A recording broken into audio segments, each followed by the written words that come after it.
నమో తస్స భగవతో అర్హతో సమ్మా సంబుద్ధస్స. ఈరోజు ఏం పౌర్ణమి అని చెప్పుకున్నాము? భాద్రపద పౌర్ణమి.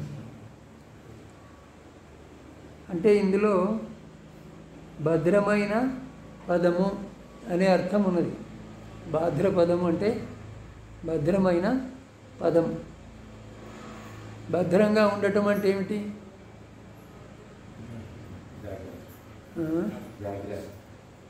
ఇంకా ఎవరైనా చెప్తారా? భద్రంగా ఉండటం అంటే క్షేమంగా ఉండటం అని, జాగ్రత్తగా ఉండమని. భద్రం అంటే జాగ్రత్తగా ఉండని అర్థంలో కూడా చెప్పుకుంటారు. కానీ అసలు అర్థం ఏంటిది? భద్రంగా ఉండటం అంటే క్షేమంగా ఉండటం అని. మరి భాద్రపదము అంటే భద్రంగా ఉండేటువంటి పదవి అని. ఏమిటి ఆ పదవి అంటే నిర్వాణం ఒక్కటే భద్రమైనటువంటి పదవి. దుఃఖ విముక్తి ఒక్కటే భద్రమైనటువంటి పదవి. లోకంలో ఉన్న అన్ని పదవులు ఎప్పుడో ఒకప్పుడు పోయేవే, దుఃఖానికి కారణమయ్యేటువంటివే కదా. ఇవాళ ధనం ఉన్నది, రేపది పోతే నాకు దుఃఖము కలగవచ్చు కదా. తర్వాత ఇవాళ ఒక వ్యక్తి ఒక ఎమ్మెల్యేగాను ఎంపీగాను ఉంటాడు, లేకపోతే మంత్రిగా ఉంటాడు, సర్పంచ్గా ఉంటాడు కదా, ప్రైమ్ మినిస్టర్గా ఉంటాడు. కానీ ఇవేవి ఎప్పటికీ ఉండేవి కాదు కదా. కొన్నాళ్ళు ఉంటాయి, పోతాయి. వాటినే నమ్ముకొని ఉండలేరు. కానీ ఒకసారి సాధించుకున్న తర్వాత ఎప్పటికీ ఉండేటువంటిది ఏది? నిర్వాణం. ఒకసారి దాన్ని పొందిన తర్వాత దాన్ని మళ్ళీ మనము కోల్పోము. మరి ఆ నిర్వాణాన్ని పొందాలా అని అంటే మొదటి ఆవశ్యకత ఏమిటి అని ఇంతకుముందే మనము అడిగి తెలుసుకున్నాం. ఏమిటి అది అని అంటే శీలము అని. మొట్టమొదటి ఉండవలసింది శీలం. ఇప్పుడు మీకు అనిపించవచ్చు, ప్రతిసారి శీలమే చెప్తాడు అని అనిపించవచ్చు. కానీ శీలాన్ని ఎందరూ పాటిస్తున్నారు అని విచారం చేసుకోవాలి. శీలాన్ని ఎందరూ పాటిస్తున్నారు? ఇప్పుడు మన నిత్య జీవితంలో కనీసము ఎరుకగలిగి నేను ఈ శీలాన్ని పాటిస్తా అని ఎరుకగలిగి, అయ్యో ఇవాళ నా చేత ఈ పొరపాటు జరిగింది, ఇక ముందు దీన్ని నేను సరిదిద్దుకుంటా అనే ఎరుకగలిగి ఉన్నవాళ్ళు ఎందరు ఉన్నారు మీ లోపల? అందుకని రెండెక్కం వచ్చేదాకా రెండెక్కమే చదవాలా, అంతే కదా. అది వచ్చిన తర్వాత మూడవ ఎక్కం. అందుకని ఎన్నిసార్లు చెప్పినా కూడా మనం ఆచరణ చేసేదాకా మళ్ళీ మళ్ళీ వినాలా. నిత్య జీవితంలో దాన్ని మనము పరిశోధన చేసుకోవాలి. మనం ఎంతవరకు ఈ పంచశీలాల్ని పాటించగలుగుతున్నాము అనేదాన్ని విచారణ చేసుకోవాలి. ఇప్పుడు ఇంతకుముందు ఒకసారి చెప్పాను నేను, ఒక గురువుగారి దగ్గర 5 శిష్యులు ఉంటారు. గురువు ఏం చెప్తాడు? మీరందరూ చక్కగా దీన్ని విని పలకండి, ఆచరించండి అన్నాడు. ఏమిటి? సత్యాన్నే పలకవలెను అని పాఠం చెప్పిండు అందరికీ. ఏం చెప్పిండు? సత్యాన్నే పలకాలి అని చెప్పిండు. చెబితే అది జ్ఞాపకం చేసుకోవాలన్నాడు. అందరినీ జ్ఞాపకం చేసి అప్పచెప్పాలన్నాడు. ఒక 2 రోజుల టైం ఇచ్చిండు అన్నాడు. 2 రోజులు అయింది, అప్పచెప్పండి అందరూ అన్నాడు. 4 అప్పచెప్పింది సత్యాన్నే పలకవలని. ఒకడు మాత్రము చెప్పలేదు. ఎందుకు చెప్పలేవు నువ్వు అంటే, నాకు ఇంకా ఇది రాలేదు అంటాడు, ఈ పాఠం నాకు రాలేదు అంటే. మరి మళ్ళీ చెప్పు అంటాడు. ఇట్లా నెల రోజుల దాకా రోజు నాకు ఈ పాఠం రాలేదు అంటాడు. తక్కిన వాళ్ళంతా నవ్వుతూ ఉంటారు, మేము మొదటిసారికే అప్పచెప్పినాము, నువ్వు తెలివిలేని వాడవు, నెల రోజులైనా అప్పచెప్పలేకపోతున్నావు అని అంటారు. చివరికి ఒకరోజు అప్పచెప్పు అంటే సత్యమునే పలకవలను అని చెప్తాడు. అప్పుడు గురువు అంటాడు, ఈ చిన్న మాట చెప్పడానికి నీకు 30 రోజుల సమయం ఎందుకు పట్టింది? అందరిలాగా మొదటి రోజే చెప్పచ్చు కదా. అంటే అవును చెప్పవచ్చు, కానీ సత్యమును విని ఆచరించాలా అని మీరు అన్నారు. నేను సత్యమును ఆచరిస్తున్నానా లేదా, దినంలో ఎప్పుడైనా ఏదన్నా అబద్ధం పలుకుతున్నానా అని విచారించుకుంటే ఈ 30 రోజుల్లో ఏదో ఒక రోజు నేను అబద్ధం మాట్లాడుతున్నా అని నాకు అర్థమైంది. ఇప్పుడు చివరి రోజున నేను ఇక సత్యమునే మాట్లాడుతా అని నాకు నిర్ధారణ అయిన తర్వాతనే నేను ఈ మాట అప్పచెప్పిన అని అంటాడు. అంటే ఆ విధంగా పంచశీలాలు 5 తెలిసి ఉండవచ్చు, అందరికీ విని ఉండవచ్చు, కానీ వాటిని జీవితంలో ఆచరించాలి కదా. ఇప్పుడు అన్నిటినీ నిత్య జీవితంలో ఆచరించటము గృహస్థులకు కష్టం కావచ్చు, కానీ ఆచరించాలా అనే శ్రద్ధ అయితే ఉండాలి కదా. ఆచరించాలనే శ్రద్ధ, ఎరుక, కొంచెం తప్పు చేయడానికి భయం అయితే ఉండాలి కదా మనసులో. బుద్ధుడు 2 మాటలు చెప్పిండు. హ్రీ అవత్రప అన్నాడు. హ్రీ అంటే దాన్ని ఏమంటారు, సిగ్గు అంటారు. అవత్రప అంటే జంకు, భయం. దేనికి? తప్పు చేయడానికి. ఏ విషయంలో? ఒక ప్రాణిని చంపడానికి సిగ్గుపడాలా, భయపడాలా? దొంగతనం చేయడానికి సిగ్గుపడాలా, భయపడాలా? భయపడటం ఎందుకు అని అంటే, సిగ్గుపడటం ఎందుకు? ఇప్పుడు దొంగతనం చేసిందని తెలిస్తే సిగ్గుపోతుంది కదా, అవునా కదా. తర్వాత భయపడటం ఎందుకు అని అంటే, మా వంశంకు చెడ్డ పేరు వచ్చే, ఇప్పుడు వాడు ఇంత మంచి వంశంలో పుట్టి తండ్రి తాతలు ఎంతో మంచోళ్ళు, వీడ వంశంలో చెడగొట్టిండు అని అంటారు కదా. మంచి వంశానికి నేను అపకీర్తి తెచ్చిన వాడిని అవుతా అని భయపడాలి. అందువల్ల ఈ 2 గుర్తుంచుకోవాలా అని అన్నాడు బుద్ధుడు. దేనికి? ప్రాణుల్ని చంపడానికి, దొంగతనం చేయడానికి భయపడాలి, వ్యభిచారం చేయడానికి కూడా సిగ్గుపడాలా, భయపడాలి, అబద్ధాలు పలకడానికి, మద్యపానము చేయడానికి. ఈ 5 కనుక నిత్య జీవితంలో పాటించడానికి మనం ప్రయత్నం చేస్తే ఒక అడుగు ముందుకు వేసినట్టే, సాధనలో ఒక అడుగు ముందుకు వేసినట్టే. మనం 100% పాటించలేకపోవచ్చు, కానీ ఒక అడుగైనా ముందుకు పడ్డట్టే. ఇవాళ నా చేతి ఈ తప్పైంది, రేపు జాగ్రత్తగా ఉండాలి అని ఎరకగలిగి ఉండటం గొప్ప విషయం కదా. అసలు ఆ ఎరుకనే లేకపోతే ఇక నిన్ను నువ్వు సరిదిద్దుకోవటం అనేది ఎక్కడ ఉంటుంది? ఇప్పుడు తప్పు చేస్తున్నా అని నీకు తెలిసి ఉంటే దాన్ని దిద్దుకుంటాం. తప్పో ఒప్పో అనే జ్ఞానమే లేకపోతే నువ్వు సరిదిద్దుకుంటావు ఎట్లా? దిద్దుకోవు కదా. అందుకని ప్రయత్నం చేయాలి. ప్రయత్నం చేస్తూ ఉంటే ఈరోజు కాకుండా 30 రోజులకైనా వస్తుంది కదా, అవునా కదా. 30 రోజులకైనా వస్తుంది, 30 నెలలకైనా వస్తుంది, 3 ఏళ్ళకైనా వస్తుంది. అసలు ప్రయత్నమే లేకపోతే ఎప్పటికీ రాదు. జీవితం అంతా అజ్ఞానంలోనే, చెడు ప్రవర్తనలోనే గడిచిపోతుంది. అందుకని శీలాలను పాటించడానికి చక్కగా ప్రయత్నం చేయాలి. ఈ ప్రయత్నము ఎక్కడ మొదలవుతుంది అంటే మనస్సులోనే మొదలవుతుంది. నేను ఈ పంచశీలాలని పాటిస్తా అనే సంకల్పము ఎక్కడ జరుగుతుంది? మనసులోనే జరుగుతుంది కదా. కంటితోనో కాలుతోనో సంకల్పం చేయం కదా, మనసుతోనే చేస్తాం. అందుకే మొదటి గాథలో బుద్ధుడు మనోపుబ్బంగమ దమ్మ మనోశెట్ట మనోమయ అని చెప్పిండు. అన్నిటికీ మనసు ముందు నడుస్తుంది. మనసు ముందు నడిచిన తర్వాతనే శరీరం అక్కడికి పోతుంది. ఇప్పుడు మీరు విహారకు రావాలా అనుకున్న తర్వాతనే వచ్చారు కదా, అనుకోకుండా వస్తారా? ఏ పని చేయాలైనా ముందు ఆలోచన, తర్వాత పని. అందుకని అన్నిటికీ మనస్సే ముందు నడుస్తుంది. మనస్సే శ్రేష్టమైంది. అన్ని ధర్మాలు మనస్సులోనే ఉన్నాయి, అంటే అన్ని విషయాలు మనసులోనే ఉన్నాయి. అందువల్ల మనము శీలంతో కూడిన మనసుతో పనిచేస్తే మనకు మేలు కలుగుతుంది. శీలాన్ని వదిలి చెడ్డ మనసుతో ఆలోచించినా పనిచేసినా కీడు మనకు కలుగుతుంది అని బుద్ధుడు చెప్పిండు. దీనికి ఒక ఉదాహరణ చెప్పిండు. ఏమిటి? ఇప్పుడు ఎడ్లను బండి కట్టినప్పుడు ఎద్దు ఒక అడుగు ముందుకు నడిస్తే చక్రం కూడా ఒక అడుగు, బండి చక్రం కూడా ముందుకు కదులుతుంది, అంతే కదా. ఆ విధంగా చెడ్డ సంకల్పం ఎప్పుడైతే చేస్తావో దుఃఖం దాని వెనుక వస్తూ ఉంటుంది.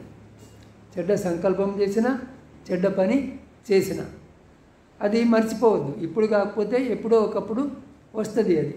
ఇప్పుడు చెట్టు పెట్టగానే కాయ కాయదు కదా, అది దానికి కొంత టైం పడుతుంది. అదేవిధంగా మనం ఒక చెడ్డ పని చేసిన వెంటనే ఆ దుఃఖం కలగకపోవచ్చు, కానీ బీజం మాత్రం పడుతుంది. అది చెట్టై ఒకరోజు దుఃఖం అనే కాయను కాస్తుంది. అప్పుడు నీకు తెలియదు, నువ్వు చెడ్డ పని చేసి మర్చిపోతావు. నేనేం పాపం చేసినా నాకే ఎందుకు ఈ దుఃఖం వస్తున్నది, లోకంలో ఎంతమంది లేరు అని అప్పుడు మాట్లాడుతూ ఉంటారు. కానీ తాము ఏమి చేసింది తమకు గుర్తుండదు. అందువల్ల ఎరుకతో ఉండాలి. మన ప్రవర్తన విషయంలో ఎరుకతో ఉండాలా.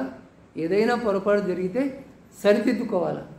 సమాజం ఎంతగా చెడిపోయింది అంటే ఎవరిని ఎవరు నమ్మడానికి వీల్లేని పరిస్థితులు వస్తున్నాయి. కొంచెము నమ్మితే అక్కడ మోసం జరగటమే. నేను ఇప్పుడు ఈ పని చేస్తున్నాం కదా, ఇది హాల్ కట్టించడం అంటే కొంత ప్రత్యక్షంగా అనుభవంలోకి వస్తున్నది అన్నమాట. కొంచెం మర్చిపోతే ఇట్లా ఎందుకు తయారైంది అంటే అన్ని విలువలు పోయినాయి సమాజంలో. ఒకటే విలువ ఏంటిదంటే డబ్బు సంపాదించాలి. నువ్వేమన్నా చెయ్యు, డబ్బు కోసం మర్డర్లు చేస్తున్నారు, దొంగతనం చేస్తున్నారు, వ్యభిచారం చేస్తున్నారు, అబద్ధాలు ఆడుతున్నారు, ఫోర్జరీలు చేస్తున్నారు, అన్ని చెడ్డ పనులు చేస్తున్నారు. ఏమిటంటే ఒకటే దేవుడు. ఏం దేవుడు? డబ్బు దేవుడు అన్నమాట. ఇంకా దేవుడు ఎవరు లేరు. ఒకటే లక్ష్యం జీవితంలో, ఏమిటి? ధన సంపాదన. దానికోసము ఇవన్నీ చేస్తున్నారు. కానీ దుఃఖము దాని వెన్నంటే ఉంటుంది. అక్రమంగా నువ్వు ఎప్పుడైతే సంపాదన చేస్తావో దాన్ని అనుసరించి దుఃఖం ఉంటుంది. అది మనం మర్చిపోవద్దు. ఆ విధంగా కాక సమాజంలో అందరూ శీలాల్ని పాటిస్తే మనం నమ్ముతాం కదా, ఒకరి మీద ఒకరికి నమ్మకం ఉంటుంది. అరే ఆయన మంచివాడు, ఈయన మంచివాడు, అందరూ మంచివాళ్ళే, పని అప్పచెప్పి నువ్వు హాయిగా ఉండొచ్చు. ఇప్పుడు ఏమైంది? ఎవరిని ఎవరు నమ్మని పరిస్థితి. ఇది సమాజానికి ఎంత మాత్రమో మంచిది కాదు. ఈ పరిస్థితి ఒక 40 ఏళ్ళ కింద 50 ఏళ్ళ కింద లేదు. అప్పుడు చదువు లేదు సమాజంలో, కానీ విలువలు ఉన్నాయి, కొంత నీతి నిజాయితీ ఉన్నది. ఎవడన్నా ఒకడు చెడ్డవాడు ఉంటే వాడు లఫంగా అంటుంది, ఇట్లా చెడ్డ పేరు వాడికి. ఎవడన్నా కొంచెం అప్పుడేమో నల్లగల్లో ఉంటుంది, ఇప్పుడు మామూలుగా తెల్లగల్లు తప్ప వేరేది తాగపోతుంది. ఎవడన్నా ఒకడు తాగితే అబ్బో వాడు నల్లగల్లు తాగేటోడు అంటుంది. అప్పుడు అంటే అంత చెడ్డ పేరు అన్నమాట వాడికి. ఇప్పుడు ఈ బీర్ బ్రాండీలు తాగని వాడే చెడ్డవాడు. అంటే సమాజం ఇట్లా మారిపోయింది అని. మరి ఇప్పుడు దాని ఫలం కూడా అనుభవిస్తున్నారు కదా. తాగటం వల్ల ఏమవుతున్నది సమాజంలో అనేది కూడా మనం చూస్తున్నాం కదా. తాగి భార్య పిల్లలు చంపుతున్నారు, మర్డర్లు చేస్తున్నారు, ఆరోగ్యం చెడిపోతున్నది, తొందరగానే చచ్చిపోతున్నారు వయసులోనే. ఇవన్నీ చూస్తున్నాం కదా మనం. సమాజము ఆరోగ్యంగా ఉండాలా, క్షేమంగా ఉండాలంటే ప్రతి వ్యక్తి శీలాల్ని పాటించాలి. ఇప్పుడు ఇతర ధర్మాల్లో పూజ చేయటము కదా, తీర్థయాత్రలు చేయటము ఇట్లాంటివి ముఖ్యం కావచ్చు. కానీ ఇక్కడ శీలపాలననే ముఖ్యము. మొట్టమొదట చేయవలసింది ఏమిటి? పంచశీలను జీవితంలో పాటించడం. నీకు మేలు, నీ కుటుంబానికి, సమాజానికి, దేశానికి, అందరికీ, ప్రపంచానికే మేలు దీనివల్ల. అందువల్ల అందరూ శీలపాలన చేయాలి. పూర్వకాలంలో చిన్న పొరపాటు జరిగితేనే ఎంతో బాధపడేవాళ్ళట. అయ్యో నేను ఇవాళ ఈ పొరపాటు నా చేత జరిగింది, నా శీల భంగం అయిపోయింది అని భయపడేవాళ్ళట. దీనికి సంబంధించి అసలు చాలా పెద్ద కథ ఇది. దీన్ని పెద్దగా వర్ణన లేకుండా చిన్నగా చెప్తా నేను. పూర్వము కళింగ దేశంలో, దానికి ఆ దేశానికి రాజధాని దంతపురం అంటారు. ఆ దంతపురం ఇప్పుడు ఆంధ్రలో శ్రీకాకుళంలో ఉంటుంది, శ్రీకాకుళం జిల్లాలో ఉంటుంది దంతపురం. ఈ విజయనగరం, శ్రీకాకుళం, కొంతవరకు విశాఖపట్నం ఈ జిల్లాలని అప్పుడు కళింగ అనేవాళ్ళు. ఒరిస్సాతో కలిసి ఉండేది ఈ భాగం. అప్పుడు ఒరిస్సా అంతా అని చెప్పలేము ఇప్పుడు, కానీ మొత్తం మీద ఇప్పుడు కళింగ అంటే ఒరిస్సా ఒకటే అనుకుంటారు. అయితే ఈ దంతపురంలో 7 ఏళ్ళు వానలు పడవు. అప్పుడు కరువు కదా, 7 ఏళ్ళు వానలు లేకపోతే జనం ఎట్లా బతుకుతారు? ప్రజలు తినడానికి తిండి లేక పిల్లల్ని ఎత్తుకొని ఆ రాజభవనం దగ్గరికి పోయి ఏడుస్తూ కూర్చుంటారు. ఇప్పుడు దిక్కు రాజే కదా, ఏమన్నా అయితే రాజుకే మొరబెట్టుకోవాలి అని ఏడుస్తూ కూర్చుంటే రాజు బ్రాహ్మణులను పిలిపించి, నేనేం చేయాలి మరి? ఇటువంటి పరిస్థితి గతంలో ఎదురైనప్పుడు పూర్వపు రాజులు ఏం చేసిండ్రు అంటే వాళ్ళు ప్రాయోపవేశం చేసిండ్రు అంటారు. అంటే నిరాహారంగా 7 రోజులు దర్భచాప వరుచుకొని పడుకున్నారు. అంటే వానలు పడాలని సంకల్పం చేసి. ఈయన అట్లనే చేస్తాడు, వానలు పడకపోతే అప్పుడు బ్రాహ్మణులను అడుగుతాడు. మళ్ళీ అడిగితే బ్రాహ్మణులు అంటారు, మరి కురుదేశంలో ప్రజలంతా, కథ పెద్దగా ఉన్నది, నేను చిన్నగా చేస్తున్నాను. కురుదేశంలో ప్రజలంతా చక్కగా ధర్మాన్ని పాటిస్తారు అని విన్నాము, శీలాన్ని పాటిస్తారు అని విన్నాము. చక్కగా శీలాన్ని మనం కూడా పాటిస్తే వానలు పడవచ్చు. ఇప్పుడు అంటారు కదా, ఎవరో ఒకరు పెద్ద మనుషులు అంటారు, ప్రజలంతా ఇట్లా దుర్మార్గులు అయిపోయినా అందుకే వానలు పడతలేవు అని అంటారు. అంటే ఈ భావన పూర్వం నుంచి ఉన్నది, ఇప్పుడు కొత్తగా వచ్చింది కాదు, పురాతన కాలం నుంచి ఉన్నది. అప్పుడు రాజు అంటాడు, మరి వాళ్ళు పాటించే శీలాలు ఏంటియో మీరు వెళ్ళి అవి తెలుసుకొని రండి, మనం కూడా వాటిని పాటిద్దామంట. అప్పుడు ఈ బ్రాహ్మణులు కురుదేశానికి పోయి, ఇప్పుడు కళింగ ఇక్కడ కదా, కురుదేశం ఎక్కడ, ఢిల్లీ పంజాబ్ ప్రాంతం అన్నమాట. అక్కడికి పోయి ఇక ఆ రాజును అడుగుతారు, మరి మీ దేశంలో అందరూ చక్కగా శీలపాలన చేస్తారు, ధర్మాన్ని పాటిస్తారు అని విన్నాము, ఆ ధర్మాన్ని గురించి మాకు చెప్పండి అంటారు. అంటే ఆయన అంటాడు, నేను ధర్మాన్ని చెప్పడానికి తగిన వాడిని కాదు, నాకు కూడా నా ధర్మాచరణ విషయంలో అనుమానం ఉన్నది అంటాడు. అంటే ఏమిటి అనుమానం అని వీళ్ళు అడుగుతారు. అంటే కార్తీక మాసంలో ఆ రోజుల్లో పండుగ చేసుకునేవాళ్ళు, కార్తీక పౌర్ణమికి. ఇప్పుడు అశ్వయుజం తర్వాత వస్తుంది, ఇక్కడ నుంచి 2 నెలలు ఉందనుకో, ఆ పౌర్ణమికి పండుగ చేసుకునేవాళ్ళు. రాత్రిపూట ఆ పండుగలో భాగంగా ఇతను ఏం చేస్తారు, రాజు 4 దిక్కుల బాణాలు వదులుతాడు. ఏదో వాళ్ళ సంప్రదాయం.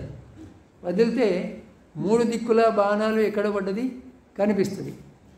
4వ దిక్కుకు వదిలిన బాణము ఒక కొలను మీదుగా పోయి నీళ్ళలో పడి మునిగిపోతుంది, అది బయటికి కనపడదు. అప్పుడు రాజుకి ఏమనుమానం అంటే అది ఏ చేపకో తగిలి ఉంటుంది, ఏదో ఒక చేప చచ్చిపోయి ఉండొచ్చు, ఆ విధంగా నా శీలభంగం అయిపోయి ఉండవచ్చు, అందుకని నేను శీలం చెప్పడానికి అర్హుని కాదు అంటాడు.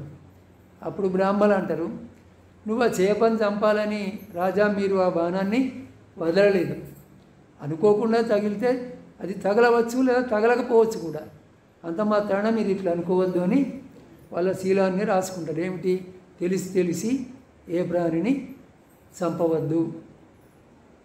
ఆయన ఆ విధంగా అన్న తర్వాత మరి ఇంకా మేము ఎవరి దగ్గరికి పోవాలా అంటే మా అమ్మ దగ్గరికి వెళ్ళి అడగండి, రాజమాత, ఆమె దగ్గరికి వెళ్ళి అడుగుతారు. అడిగితే ఆమె ఏమంటుంది, నాకు కూడా అనుమానం ఉన్నది అంటది. ఏమి అనుమానం అంటే ఎవరో ఆమెకు రాజమాత కదా, కొన్ని బంగారు నగలు, తర్వాత చందన లేపనాలు, అంటే చందనం అవి పూసుకుంటారు కదా, అటువంటివి తెచ్చిస్తారు. తెచ్చిస్తే ఆమె ఏమనుకుంటుంది, పెద్ద కోడలు రాణి, ఇప్పుడు ఆ బంగారు నగలు పెద్ద కోడలికి ఇస్తుంది, ఈ చందనము ఇవి చిన్న కోడలికి ఇస్తుంది.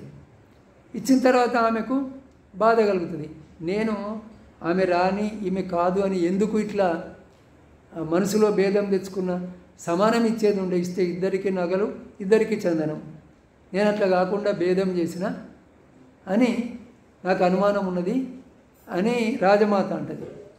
అంటే అమ్మ మీరు అది ఉద్దేశపూర్వకంగా చేయలేదు, ఎవరికో ఒకరికి ఏదో ఒకటి ఇవ్వాలి కదా, అందువల్ల దీన్ని మీరు పెద్ద తప్పుగా అనుకోవద్దు అని ఇట్లా భేద బుద్ధి పాటించవద్దు, అది కూడా రాసుకుంటారు.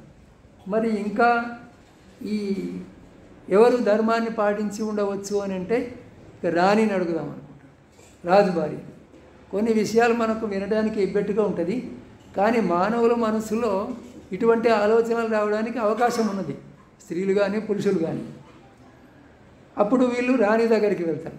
వెళ్ళి అమ్మ మీరు కురుధర్మాన్ని చెప్పండి మాకు అంటే, నాకు కూడా అనుమానం ఉన్నది అంటది ఆమె. ఏమిటి అనుమానము అని అంటే, ఒకరోజు రాజు నగర ప్రదక్షిణ చేస్తూ ఉంటాడు. ఊర్లో ఏనుగునికి తిరుగుతూ ఉంటారు కదా రాజులు పూర్వకాలంలో. ఇప్పుడు సరే ఆ విధంగా ఆ ఏనుగునెక్కి తిరుగుతూ ఉన్నప్పుడు యువరాజు వెనక కూర్చుంటాడు, రాజు ముందర కూర్చుంటాడు. యువరాజు అంటే రాజు తమ్ముడు. కూర్చున్నప్పుడు వీళ్ళు పోతూ ఉంటే ఈ రాణి మనసులో ఒక ఆలోచన వచ్చిందట. ఏమని? ఏమో ఇప్పుడు ఇతను చిన్నవాడు, ఎవరు యువరాజు, రాజు తర్వాత ఇతనే రాజు అవుతాడు, నేను ఇతనితో చనువుగా ఉంటే బాగుంటుంది, నేను తర్వాత కూడా రాణిగా ఉండవచ్చు అనే ఆలోచన ఆమె మనసులో కలుగుతుంది. కలిగిన తర్వాత అరే ఇటువంటి ఆలోచన ఎందుకు వచ్చింది అని తనను తానే సరి చేసుకొని ఆ ఆలోచనను వదిలిపెడుతుంది. కానీ నాకు ఇటువంటి ఆలోచన వచ్చింది కాబట్టి ఇక నేను కూడా ధర్మము తప్పినట్టే అని అంటది. అప్పుడు ఆ విషయాన్ని కూడా వీళ్ళు రాసుకుంటారు, ఈ బ్రాహ్మణులు. రాసుకున్న తర్వాత మరి ఇంకా ఎవరిని అడగాల అని అంటే అప్పుడు ఈ యువరాజుని అడగాలనుకుంటారు, రాజు తమ్ముడిని అడగాల. రాజు తమ్ముడిని అడిగితే ఆయన అంటాడు, నాకు కూడా అనుమానం ఉన్నది అంటాడు. నీకేం అనుమానం ఉన్నది అంటే, ఇప్పుడు రాజు ఉన్న భవనంలోనే యువరాజు కూడా ఉండడు కదా, వీళ్ళందరికీ వేరే వేరే భవనాలు ఎక్కడనో దూరంగా ఉంటాయి. అయితే ఒకరోజు రాజును కలవడానికి యువరాజు వస్తాడు. వచ్చినప్పుడు ఇట్లా పెద్ద వరండా ఉంటుంది, ఆ రథం మీద వస్తారు కదా, భవనం ఎక్కి పైకి పోవాలి కదా రాజును కలవడానికి. ఆ వరండాలో రథాన్ని ఆపుతాడు. అతను వెంటనే తిరిగి వచ్చేది ఉంటే ఈ కొరడా ఉంటుంది కదా, కొరడాను రథంలోనే పెట్టిపోతాడు. లేదు ఈరోజు రాడు, అక్కడనే ఉంటాడు, రేపు వస్తాడు, లేదా సాయంత్రం ఎప్పుడో వస్తాడు అనుకుంటే దాన్ని కింద పెట్టిపోతాడు. ఆ రోజు ఆయన ఏమనుకున్నాడు, నేను తొందరగా వస్తా అనుకొని కొరడా రథంలో ఉంచి పోతాడు. పోయిన తర్వాత వాన మొదలవుతుంది, అది ఎంతకు తగ్గదు. ఈ రథం ఆగిన చోటుకు భవనానికి దూరం ఉంటుంది. ఈ పోతే తడుస్తానేమో అని ఆయన అక్కడనే ఉంటాడు, ఆయన వస్తాడని వీళ్ళంతా వానలో తడుస్తూ ఎదురు చూస్తూ ఉంటారు. అయ్యో నా ఒక్కడి కారణంగా నా పరివారం అంతా వానలో తడిసింది, నేను తప్పు చేసిన అని ఆయనకు బాధ కలుగుతుంది. ఈ విధంగా నేను కూడా ధర్మం తప్పినా అని అనుమానం ఉన్నది అంటే దాన్ని కూడా రాసుకున్నాను. రాసుకున్న తర్వాత మళ్ళీ ఇంకా ఎవరు ధర్మాన్ని పాటించిన వాళ్ళు అంటే ఈ తూనికల మంత్రి ఉంటాడు. అంటే ఇప్పుడు రైతులు రాజుకు పన్ను కట్టాలి కదా, భూమి అంతా ఎవరిది? రాజుదే. రైతు భూమి దున్నుకున్నందుకు ఆయనకి ఎంతో కొంత ధాన్యము ఇవ్వాలి. అయితే ఈ విధంగా ఇది రాజు ధాన్యము, ఇది రైతు ధాన్యం అని కొలుసుకునేటప్పుడు ఈ మంత్రి అక్కడ ఉండి చూస్తాడు. ఇంత లోపల ఈయన గుర్తులు పెట్టిపోతాడు, వర్షం పడుతుంది. వర్షం అయినాక మళ్ళీ వస్తే ఆ గుర్తులు పోతాయి. పోనీ ఎటైతే ఏముంది, ఇది రాజుకేద్దామని రాజుకేపిస్తాడు. కానీ ఆయన మనసులో అనుమానం వస్తుంది, ఇక్కడ తప్పు జరిగింది నా చేత, నేను అన్యాయం చేసిన రైతుకు అని నాకు కూడా ఈ విధంగా అనుమానం ఉన్నది ధర్మాచరణ విషయంలో అంటే అప్పుడు దాన్ని కూడా వీళ్ళు రాసుకుంటారు. రాసుకున్న తర్వాత మరి ఇంకా ఎవరు ధర్మాన్ని పాటించేవాళ్ళు అంటే పురోహితుడు ఉన్నాడు, రాజపురోహితుడు, ఆయన ధర్మాన్ని పాటించేవాడు అని చెప్తారు. సరే వీళ్ళు పురోహితుడి దగ్గరికి వెళ్ళి అడుగుతారు. అడిగితే నాకు కూడా అనుమానం ఉన్నది అని ఆయన అంటాడు. ఏం అనుమానం ఉన్నది అంటే రాజు ఇప్పటి వాళ్ళకు కార్ల షోకు ఉంటుంది కదా, పెద్ద పెద్ద విలువైన ఖరీదైన కార్లలో తిరుగుతూ ఉంటారు. అప్పుడు రాజుల రథాలు అట్లా చాలా విలువైన రథాలు, దానికి చక్కగా రంగులు వేసి బొమ్మలు వేసి అట్లాగా తయారు చేసేవాళ్ళు. ఆ విధంగా రాజు ఉదయం పూట రథం మీద వస్తూ ఉంటే ఉదయపు ఎండలో మెరుస్తూ ఉంటుంది ఆ రథం. పురోహితుడు ఆ రథాన్ని చూసి ఏమనుకుంటాడు, నేను పెద్దవాడిని అయిపోతున్నా, నడిచి వెళ్ళటం కష్టంగా ఉన్నది, ఈ రాజు ఈ రథాన్ని నాకు దానం చేస్తే బాగుండును అనుకుంటాడు. అనుకున్న తర్వాత ఈయన మనసును తెలుసుకున్నట్టే ఆ రాజు ఏం చేస్తాడు, ఆచార్య ఈ రథం మీకే దానం చేస్తున్నా తీసుకోండి అంటాడు. అరే నా మనసులో ఈ ఆలోచన వచ్చింది కాబట్టే ఆయన ఇట్లా చేసిండేమో, నేను ఇవ్వని దాన్ని కోరుకున్నా, అది తగని దాన్ని కోరుకున్నా నేను, అందువల్ల నేను కూడా ధర్మం తప్పిన. సరే అది వీళ్ళు రాసుకుంటారు. రాసుకున్న తర్వాత ఇంకా మరి ధర్మం నడిచే వాళ్ళు ఎవరు అంటే రథాన్ని నడిపే సారథి, ఆయనని వెళ్ళి అడగండి అంటారు. అప్పుడు ఆయనని అడుగుతారు. ఆయన నాకు కూడా అనుమానం ఉందంటాడు.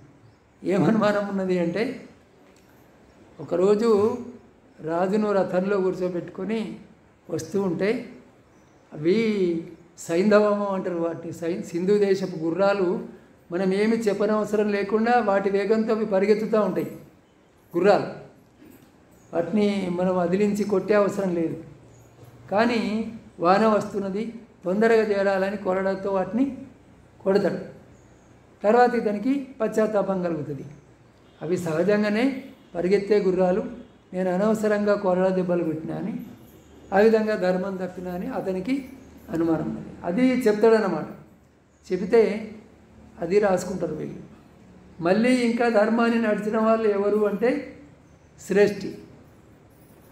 ఈ శ్రేష్ఠి అంటే తెలుసు కదా మీకు, వ్యాపారులు, వర్తకం చేసేవాళ్ళు, వ్యాపారం చేసేవాళ్ళు. ఇప్పుడు కోమట్లు అంటున్నారు, అంటే కోమట్లు అనేది ఇప్పుడు ఒక కులంగా స్థిరపడ్డది. పూర్వము శ్రేష్ఠి అంటే గృహపతి, శ్రేష్ఠి అనేవాళ్ళు పూర్వకాలంలో. సరే ఆయన దగ్గరికి వెళ్ళి అడుగుతారు శ్రేష్ఠిని, మరి మీరైనా ధర్మం చెప్పండి అంటే నాకు కూడా అనుమానం ఉన్నది అంటాడు. నీకేం అనుమానం ఉన్నది అంటే, ఒకసారి పోంగా రాజు యొక్క ధాన్యము కొలుస్తూ ఉంటారు, వడ్లు కొలుస్తూ ఉంటే ఈ ధాన్యం కొనే వాళ్ళకి ఏమిటి, ఇది ఎట్లున్నది చూడాలా అని బర్రెలు తీసుకొని నలిచి చూడటం, కొంచెం నోట్లు వేసి చూసుకోవటం అలవాటు కదా. ఈయన వెళ్ళి పిడికారు బర్రెలు తీసుకొని బాగా నలిచి వాటిని చూస్తాడనమాట. చూసి పక్కకు పారేసి పోతాడు. అరే అది రాజు ధాన్యము, నేను పిడికెడు ధాన్యం దాంట్లో నుంచి అడగకుండా తీసుకున్నా, మరి ఇది నేను ధర్మం తప్పినట్టే అని, నేను కూడా ధర్మం నడవటం లేదు అని అతను అంటాడు. సరే ఇది కూడా వాళ్ళు రాసుకుంటారు. రాసుకున్న తర్వాత ఇంకా ఎవరు ధర్మాన్ని నడుస్తున్నారు అంటే ఈ కొలతకాడు, ఈ సర్వేయర్లు భూములు కొలుస్తారు కదా, రాజు భూమి అంతా రాజుదే కదా, ఎవరికైనా అప్పచెప్తే కూడా కొలిసి ఇవ్వాలి. అట్లా అప్పచెప్పేటప్పుడు భూమి కొలిసేటప్పుడు గొలుసు పడతారు కదా, ఆ ఇనుప గొలుసులు ఉంటాయి. ఆ గొలుసు పట్టేటప్పుడు అక్కడ ఒక ఎండ్రికాయ కన్నం ఉంటుంది, ఎండ్రికాయ కన్నం ఉంటుంది. ఇప్పుడు ఈ గొలుసు పట్టేటప్పుడు ఆ గొలుసు సూటిగా ఎండ్రికాయ కన్నం మీదకి వస్తుంది. ఇప్పుడు దాన్ని ఇటు జరపాలా అటు జరపాలా, అటు జరిపితే రాజుకు నష్టం, ఇటు జరిపితే రైతుకు నష్టం. మరి ఏం చేయాలి దీన్ని? సరే అది ఎండ్రికాయ ఉండొచ్చు ఉండకపోవచ్చు అని సరిగ్గా దాని కన్నం మీదనే గుచ్చుతాడు. గుచ్చితే లోపల నుంచి కీక్ మన శబ్దం వస్తుంది. అది చూడడు ఈయన, కానీ అది శబ్దం వచ్చింది కాబట్టి దానికే గుచ్చిందచ్చు, అది చనిపోయిందచ్చు. ఈ విధంగా నేను ప్రాణహత్య చేసిన అని నాకు కూడా ధర్మాచరణ విషయంలో అనుమానం ఉన్నది అంటాడు. అంటే అది కూడా రాసుకుంటాడు. ఇంకా ఎవరు ధర్మాన్ని నడుస్తున్నారు అని అంటే ద్వారపాలకుడు. పూర్వము నగరం చుట్టూ కోట గోడలు ఉండేవి, 4 దిక్కుల 4 పెద్ద దర్వాజాలు ఉండేవి. బయట నుంచి వచ్చేవాడు ఆ దర్వాజా నుంచి లోపలికి రావాలి. ఈ 4 దర్వాజాలు వేరే నుంచి రావడానికి అవకాశం లేదు. అయితే రాత్రి 7 గంటలకు తలుపులు మూస్తారు అనుకుందాం, 7ంటికో 8ంటికో తలుపులు పెట్టేస్తారు. తలుపులు మూసిన తర్వాత తెల్లవారి మళ్ళీ సమయం వరకు తెరవరు. ఎవడైనా లోపలికి వచ్చేది ఉంటే ముందే రావాలా, లేకపోతే రాత్రంతా బయటనే ఏదైనా ధర్మశాల ఉంటే అక్కడ ఉండాలి. అయితే అప్పుడేమవుతుంది, ఈ ఒకరోజు తలుపులు మూసే సమయానికి ఒక ఆడ మగ ఇద్దరు కట్టెల మోపెత్తుకొని వస్తారు. తలుపులు ఇక మూసేస్తున్నాడు అనుకో, ద్వారపాలకుడికి కోపం వస్తుంది. ఆ పెద్ద తలుపులు ఉంటాయి కదా, బరువు అయినవి, వాటిని మళ్ళా తీయాలి కదా అని భార్యతో కలిసి పొద్దున్న దాకా సరసలాడుతూ ఉన్నావు అడవిలో, పొద్దుపోయేది తెలియదా ఇంతసేపు అని వాడిని బెదిరిస్తాడు. బెదిరిస్తే అతను అంటాడు, అయ్యా ఈమె నా చెల్లెలు, మేమిద్దరం కలిసి కట్టెలేరుకరం పోయినాము అని ఆ మనిషి అంటాడు. అప్పుడు ద్వారపాలకుడు ఏమనుకుంటాడు, అయ్యో నేను తొందరపాటులో చెల్లెను భార్య అని అంటే ఇది నాకు పాపము, నేను కూడా ధర్మం తప్పినా అని అతను అంటాడు. అతనంటే అది కూడా రాసుకుంటాడు. రాసుకున్న తర్వాత మరి ఇంకా ధర్మాన్ని నడిచేవారు ఎవరు అంటే ఆ ఊరిలో ఒక వేశ్య ఉంటుంది. ఆమె ధర్మం తప్పని మనిషి అని వీళ్ళందరూ ఎట్లనో అట్లా పేరు ఉంటుంది. ఆమె దగ్గరికి పోయి అడగమాట. ఆమె దగ్గరికి పోయి అడుగుతారు వీళ్ళు. అడిగితే ఆమె అంటది, నాకు కూడా అనుమానం ఉన్నది అంటది.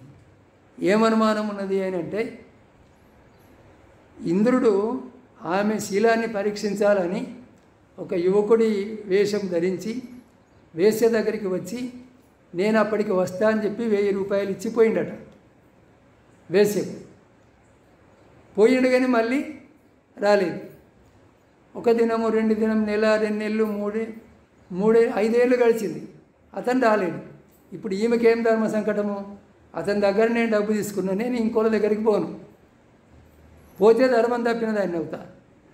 కానీ తినడానికి తిండికి లేకుండా అయిపోయింది. ఇప్పుడు ఏం చేయాలా? రాజుకు చెప్తుంది. అంటే న్యాయాధికారిని అడుగుతుంది కదా. అంటే వాడు ఇన్ని రోజులు రాలేడు కదా, నువ్వేం చేస్తావు, తీసుకో అంటాడు. కానీ ఈమె మనసు ఒప్పది. ఈ విధంగా 7 ఏళ్ళు గడిచిన తర్వాత వేరే ఒక యువకుడు 1000 నాణేల సంచి తీసుకొని ఇవ్వబోతాడు. ఇవ్వబోతే ఈమె అటు చేయి చాపుతుంది. చేయి చాపంగానే ఇంద్రుడు మళ్ళా అప్పుడు వచ్చిన యువకుడు మళ్ళీ ప్రత్యక్షమవుతాడు. అప్పుడు ఆ చాచిన చేయిని వెంటనే వెనకకు తీసుకొని నేను తీసుకోను అని వెనకకు తీసుకుంటుంది. మరి ఈమెకు అనుమానం ఏంటిది అని అంటే, 7 ఏళ్ళు ఎదురు చూసి కూడా నేను మళ్ళీ ఇంకొకటి డబ్బుకు చేయి చాపిన కదా, నేను చాపకుండా ఉంటే బాగుండేది అని ఈ విధంగా నాకు సంశయం ఉంటుంది. ఇప్పుడు ఈ అన్నిటినీ విచారం చేస్తే అందరికంటే చక్కగా ధర్మపాలన చేసిన వ్యక్తి ఎవరు ఇందులో? ఈ వేశ్యనే. ఆమెకు అంత కష్టమైనా కూడా 7 ఏళ్ళు ఒక వేశ్య అయి ఉండి ఒకటి దగ్గర డబ్బు తీసుకున్నా కాబట్టి అని ఆమె 7 ఏళ్ళు ఎదురు చూసింది. అయినప్పుడు గృహస్థులైన స్త్రీలు కానీ పురుషులు కానీ ఎంత శీలాన్ని కలిగి ఉండాలా? అంతేనా కాదా? ఇది 3వ శీల నియమం ఏమిటి? కామేశు మిథ్యాచార వేరమణి, వ్యభిచరించను అనేటువంటి నియమం అనుకో గృహస్థుల విషయంలో. ఆమె అయితే వ్యభిచారే, వేశ్యనే, అయినా కూడా ఆమె ఈ ధర్మాన్ని పాటించింది. మరి సమాజం సాక్షిగా లేకపోతే లోకంలో దైవ సాక్షిగా నానా రకాల వివాహాలు జరుగుతాయి కదా. ఆ విధంగా వివాహం చేసుకున్న వాళ్ళు ఎంత నిష్టగా ఉండాలా? ఈ విధంగా ధర్మాల్ని బోధించడానికి ఈ కురుదేశంలో ఇతరులకు ఆదర్శంగా ఈ విధంగా ఉన్నారన్నమాట వాళ్ళు. దీన్ని కూడా ఈ బ్రాహ్మణులు రాసుకుంటారు. రాసుకొని దంతపురానికి వచ్చి రాజుకు ఈ ధర్మాల లిస్ట్ అంతా ఇస్తారు. అప్పుడు వీళ్ళు కూడా ధర్మాల్ని పాటిస్తామని సంకల్పం చేస్తారు. ఆ తర్వాత వానలు కురిసి దేశము సుభిక్షమవుతుంది.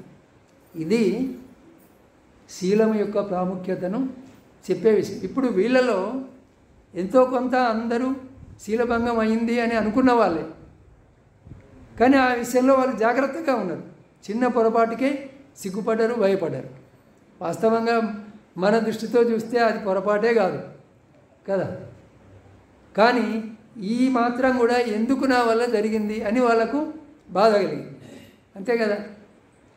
ఆ విధంగా నిత్య జీవితంలో తమ తమ శీలాల్ని పరిశీలించుకోవాలి. నేను ఖచ్చితంగా చెప్తున్నా, పూర్వం నుంచి వచ్చిన మాట చెప్తున్నా, నా మాట కాదు. శీలాన్ని పాటించిన వాడు ఎన్నటికీ చెడిపోడు. ధనం ఎంతైతే నీకు తృప్తి ఉంటుంది, ఎంతైతే తృప్తి ఉంటుంది దానికి తృప్తి లేదు. నీ నిత్యావసరాలు తీరి నీ కుటుంబం జీవనం గడవడానికి సరిపోయేంత ఉంటే చాలు, కుటుంబ బాధ్యతలు తీరేంత ఉంటే చాలు. సరే, నువ్వు చేసే వ్యాపారమో వ్యవహారమో ధర్మంగా చేస్తూ ఉంటే అంతకంటే ఎక్కువ వస్తే రాని, వద్దని కాదు. కానీ అధిక సంపాదన కోసమే అక్రమాలకు పాల్పడటం, దొంగతనం చేయటం, మర్డర్లు చేయటం, శీలాన్ని తప్పటం, ఇది నరకానికి సూటిదారి అన్నమాట. అందువల్ల ఆ విధంగా కాకుండా అందరూ చక్కగా శీలపాలనము చేయాలి. ఆ మొదటి గాథలో చెప్పింది దీనికి కూడా వర్తించుతుంది. ఏది? మనోపుబ్బంగమాదమ్మ మనోశెట్ట మనోమయ మనసాచే పదుట్టేన భాసతివా కరోతివా తతోనం దుఃఖమన్వేతి చెక్కం వా వహతో పదం అనేటువంటిది. ఇది చాలా విస్తారమైన విశాలమైన అర్థం ఉన్నది దానికి. కానీ దాంట్లో ఇది కూడా వస్తుంది. ఇక్కడ అందరూ మానసికంగానే, వాళ్ళు శరీరంతో తప్పు చేయలే, మానసికంగా చిన్న పొరపాటు జరిగిందేమో అనుమానం చేతనే వాళ్ళు బాధపడ్డారు. ఆ విధంగా సూక్ష్మంగా తనను తాను పరిశీలించుకున్నప్పుడు మనము కొంచెము పెద్ద తప్పు అయినా చేయకుండా ఉంటాం. చిన్న తప్పుకే భయపడేవాడు పెద్ద తప్పు చేయకుండా ఉంటాడు కదా. ఆ విధంగా ఇప్పుడు సత్యం మాట్లాడితే ఇక మాకు అన్నమే దొరకది, అట్లా ఏం తప్పు, అట్లా అనుకున్నాడు తప్పు, తప్పకుండా దొరుకుతుంది. చెప్తే కదా, నీకు అధికంగా నువ్వు ఆశించితే దొరకపోవచ్చు, కానీ నీ కనీస అవసరాలకు సరిపోయేంత నీవు ఒక గురువును ఆశ్రయించి శీలాన్ని పాటిస్తూ ధ్యానం చేసినట్టయితే నీ అవసరాలకు సరిపోయేంత తప్పనిసరిగా దొరకదని. ప్రతి ప్రాణికి ఆహారం దొరుకుతున్నది లోకంలో. ఇది చూడండి, ఇప్పుడు మనలాగా ఈ పక్షులు పశువులు అవి అన్యాయాలు అక్రమాలు చేయవు కదా, వాటికి కూడా ఆహారం దొరుకుతున్నది. సృష్టిలో పుట్టిన ప్రతి ప్రాణికి ఏదో ఒక విధంగా వ్యవస్థ ఉన్నది. కానీ మనము ఓపిక పట్టక ఆడంబరాలు కోరుకొని వాడికి అంత సంపాదన ఉన్నది అని తన కోరికతోనో భార్య బాధ పెడితేనో అక్రమంగా చేసైనా సంపాదించాలని తప్పుడు పద్ధతులకు పోతూ ఉంటారు. కానీ అది చివరికి నరకానికే కొనిపోతుంది. ఇక్కడ కూడా దుఃఖానికి కారణమవుతుంది. అందువల్ల అందరూ కూడా చక్కగా పంచశీల పాటించాలి. ఇది మనకు పనికి వచ్చే మాటలే, ఇక్కడ చెప్పేవి పనికి వచ్చేది. నువ్వు పూజ చేసుకో, లేకపోతే నోములు చేసుకో అని చెప్పేది కాదు, నీ జీవితంలో నడవడిక గురించి చెప్పేది. అర్థమైంది కదా. మరి ఆ విధంగా శీలపాలన విషయంలో అందరూ శ్రద్ధను కలిగి ఉండండి. ఈ పూట ఇక్కడికి చాలు, ఇంతటితో. భవతు సబ్బమంగళం రక్షంతు సబ్బదేవతా సబ్బబుద్ధానుభావేన సబ్బధమ్మానుభావేన సబ్బసంఘానుభావేన సదా శుద్ధి భవంతు తే. సాధు సాధు సాధు.